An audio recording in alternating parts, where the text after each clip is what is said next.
साल था 2007। जगह सैन फ्रांसिस्को। दो कलाकार एक छोटे से कमरे में रह रहे थे। उनके सामने एक ऐसी चुनौती थी जो बाहर से तो बिल्कुल आम लगती है, किराए के पैसे ना होना। लेकिन इस एक आम सी मजबूरी से एक ऐसी कहानी की शुरुआत होने वाली थी जिसने आतिथ्य उद्योग को हमेशा के लिए बदल कर रख दिया। $1,150 ये उनका किराया था और जेब बिल्कुल खाली थी। उस वक्त सैन फ्रांसिस्को में एक बड़ा सम्मेलन होने वाला था और शहर के सारे होटल पूरी तरह भर चुके थे।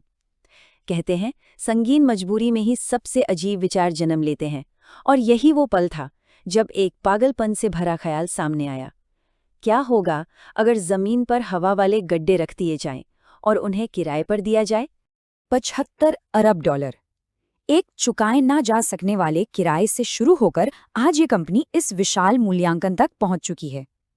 अनजानों को अपने घर में सुलाने के उस अजीब विचार ने पूरी दुनिया के उद्योग को हिला कर रख दिया। और इस पूरी क्रांति के बीच खड़ा था एक इंसान, ब्रायन चेस्की। पहला अध्याय। एक छोटा सा विचार, एक असंभव कल्पना।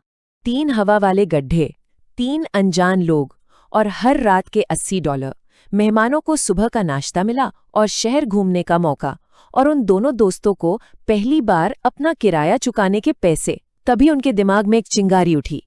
ये विचार सिर्फ एक कमरे तक सीमित नहीं था, ये पूरी दुनिया के लिए काम कर सकता था।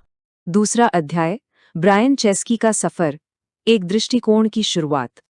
1981 न्यूयॉर्क के एक साधारण परिवार में जन्म। माता पिता दोनों समाज सेवक थे। घर में पैसा भले ही कम था, पर रचनात्मकता और अनुशासन की कोई कमी नहीं थी। 2004 आते आते औद्योगिक रूपरेखा की पढ़ाई पूरी हुई, पर कुछ बड़ा करने की आग बाकी थी। और फिर 2007 में सिर्फ $1,000 जेब में लेकर उन्होंने सैन फ्रांसिस्को का रुख किया। एक ऐसा कदम जिसने सब कुछ बदल दिया। तीसरा अध्याय, संघर्ष और हार का डर। मंच तैयार हो चुका था। तीसरे साथी नेथन ब्लेचरचिक भी जुड़ चुके थे, लेकिन सच्चाई बेहद कड़वी थी।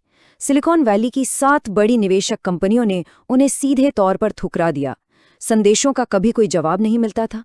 बैठकों में इस विचार को सुनकर लोग उन पर हंसते थे। कोई किसी अनजान व्यक्ति के घर में नहीं सोएगा, ये कहकर उन्हें बाहर निकाल दिया जाता था। एक ऐसी स्थिति जहां लगभग $25,000 का कर्ज चढ़ चुका था। पैसा पूरी तरह खत्म था और बचने के लिए उन्होंने एक अजीब रास्ता चुना। चुनाव के दौरान राजनैतिक छवि वाले अनाज के डब्बे बेचना। उन डब्बों से $30,000 की कमाई हुई। जरा विचार कीजिए, एक ऐसी कंपनी जो आतिथ्य के क्षेत्र में उतरना चाहती थी, वो डब्बों में अनाज बेचकर जिंदा थी। ये वो मोड़ था जिसने सब बदल दिया। यह कॉम्बिनेटर के पॉल ग्रेहम ने देखा कि इन लोगों ने हार नहीं मानी। अनाज बेचकर जिंदा रहना दर्शाता था कि ये संस्थापक कुछ भी कर सकते हैं। इस अजीब रणनीति ने उन्हें एक नया जीवनदान और $20,000 का आर्थिक सहयोग दिलाया। चौथा अध्याय, कामयाबी की नई उड़ान, जमीन पर उतरना। पॉल ग्रेहम की सलाह थी, वो करो जो आसान न हो। पहला कदम, न्यूयॉर्क जाकर व्यक्तिगत रूप से लोगों से मिलना। दूसरा कदम, उनके घरों की खुद बेहतरीन तस्वीरें खींचना। और तीसरा कदम, भरोसा जीतने के लिए पूरे ढंग को बदल देना। उन्होंने खुद जमीन पर उतरकर मेहनत की और अचानक नतीजे बदलने लगे। और फिर आंकड़े आसमान छूने लगे। 2009 में $6 लाख का शुरुआती निवेश मिला। 2011 आते आते मूल्यांकन $1 अरब पहुंच गया, और सिर्फ अगले ही साल ये आंकड़ा $10 अरब को छू गया। सदियों पुरानी होटल इंडस्ट्री हैरान रह गई थी। एक तरफ पुराने होटल जिनके पास हजारों इमारतें और अरबों की संपत्ति है, और दूसरी तरफ एयरबीएनबी जिसके पास अपनी एक भी इमारत नहीं थी, सिर्फ एक मंच, सिर्फ भरोसा। दुनिया ने एक नया रूप देखा जिसने बिना एक भी कमरा खरीदे दुनिया की सबसे बड़ी कंपनी बनने का सपना पूरा किया।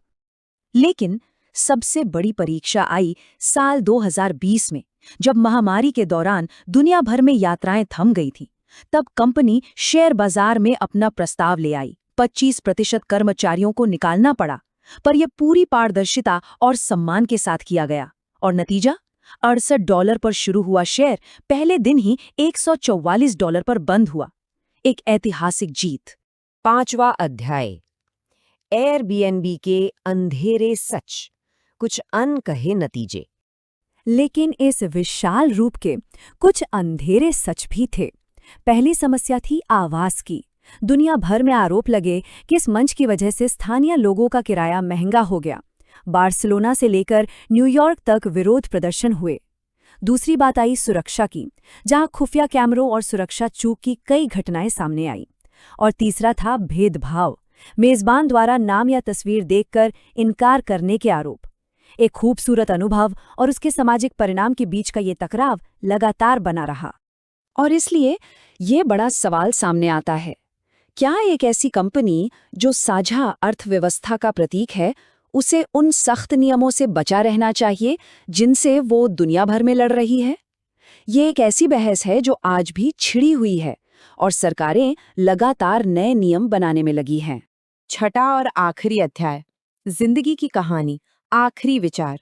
बैंक में रखे सिर्फ $1000 से शुरू होकर $2 अरब तक का सफर। 3 हवा वाले गद्दों से शुरू होकर 2020 देशों में 7 मिलियन घरों तक का सफर। एक आम किराए की समस्या ने दुनिया के घूमने का तरीका हमेशा के लिए बदल कर रख दिया।